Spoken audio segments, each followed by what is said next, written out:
So Bob, why did you move to Windsor? Well, I moved to Windsor when I met my current wife, Jane Daliv.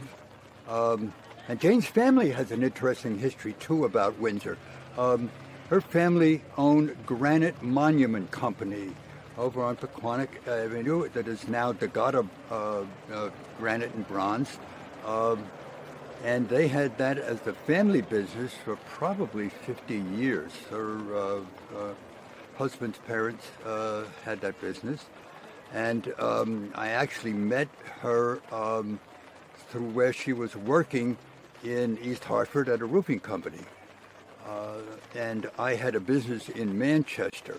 Now, all of this, of course, has little to do right now with Windsor, but it did bring me to Windsor, having met Jane.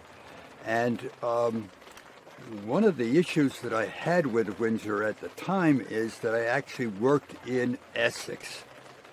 And therefore, going to and from Essex in my, quote, retirement job, when I did return back to Windsor after 12 hours in Essex, I was exhausted.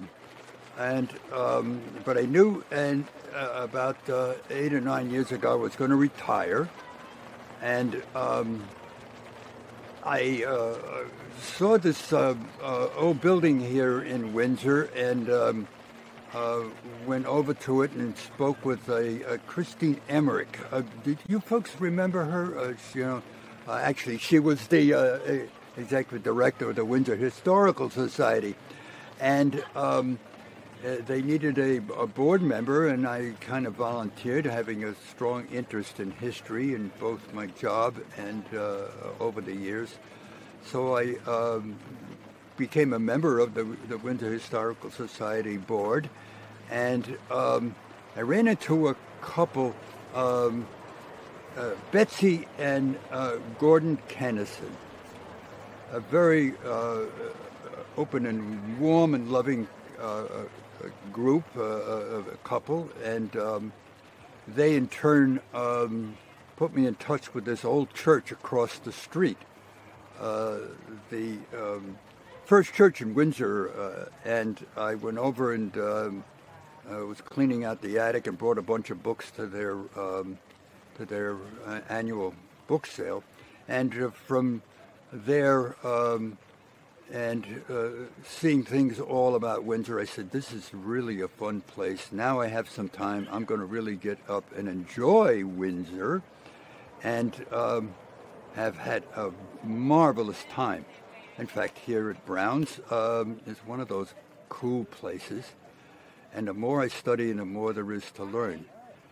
And the problem with Windsor, in a one way, is the fact that it's so old.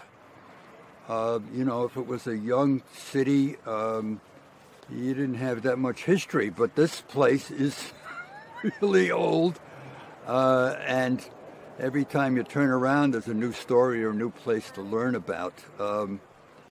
And I started to do some research on a bunch of things in Windsor. One of the things I did and had a great time and fun with is making stuff in Windsor, and how many things that were made, not just the farming things and the tobacco, but, the fact that there were a number of brick companies here in Windsor. And it was everywhere. And there's only one surviving, but they're not making bricks anymore. The bricks they get from someplace else, but it's up in Enfield.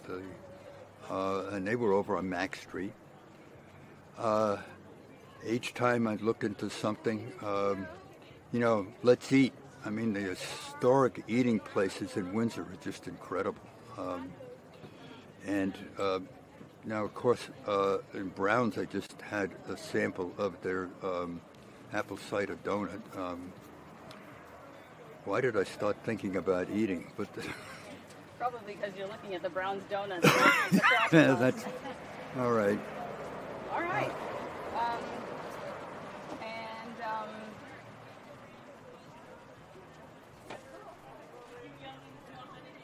So did you have any children here? No, no. I was when I met Jane. Children were a thing in my distant past. All right. Then tell us a little bit about you're very involved with a lot of organizations. You talked about the Historical Society and First Church. Can you talk about any other organizations in Windsor that you are active in? Not directly in Windsor. I am involved in tourism in the state because the position I had in Essex, I ran the Essex steam train for 15 years, so I've become very involved in tourism in the state. I do some volunteer work in marketing and so forth at the New England Air Museum, which is kind of Windsor. You know, it's part of Windsor. If you take the real Windsor, Windsor goes all the way to Ohio. You know, some people felt that they should chop it up, but it's still part of the original Windsor, let's face it. Windsor locks, yeah. You know, I'm cutting back, so there's not as many things that I'm doing. All right, thank you. Thank you very much for being our guinea pig.